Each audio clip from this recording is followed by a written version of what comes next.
Hello, Brookside family. We wanted to get in touch with you again today to first of all thank you for continuing to stay with us through all of these days. You have been so faithful with your encouragement to all of us on staff, as well as your faithfulness to give. It has been just phenomenal to watch you continue to minister to us. It's been a tremendous blessing. We also want to thank you for simply joining with us every time we gather together and put out a service or a meeting online. It is challenging to sing and to preach and to pray into a room with hardly any people in it, but knowing that you're there with us, seeing after the fact the way that you've joined and met with us has really lifted us. So we first want to thank you for that, but we also want to let you know what it is that we've been working on here of late.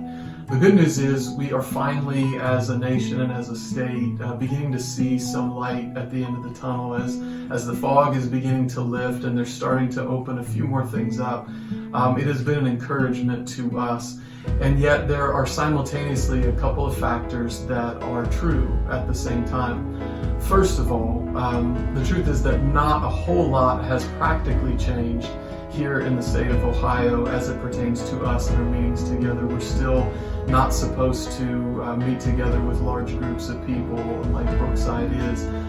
So that is true at once, and we want to continue to do our best to maintain the safety of our people, but also the neighbors around us as well. So all of that remains true.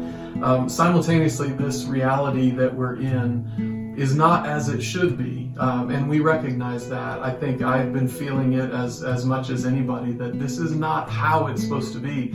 We've of course been doing our best to minister in light of our current circumstances. We've continued to put out content. We've continued to make virtual meetings available as best we can. Our pantry has continued to serve the people who are in need. Our board has met virtually. Our staff has continued to meet virtually. So many of our life groups have continued to minister to the groups of people to which they do. And so we're doing our best to produce all of this content and minister to people and check on people. But the fact is, we were created as embodied people. We were meant as a church ultimately to physically join together and meet together. And so we know that, we feel that, we're anxious for that. And yet the truth is we're simply not in that place yet where we can come back to meeting as we always have. We'll get there, but we're not there today.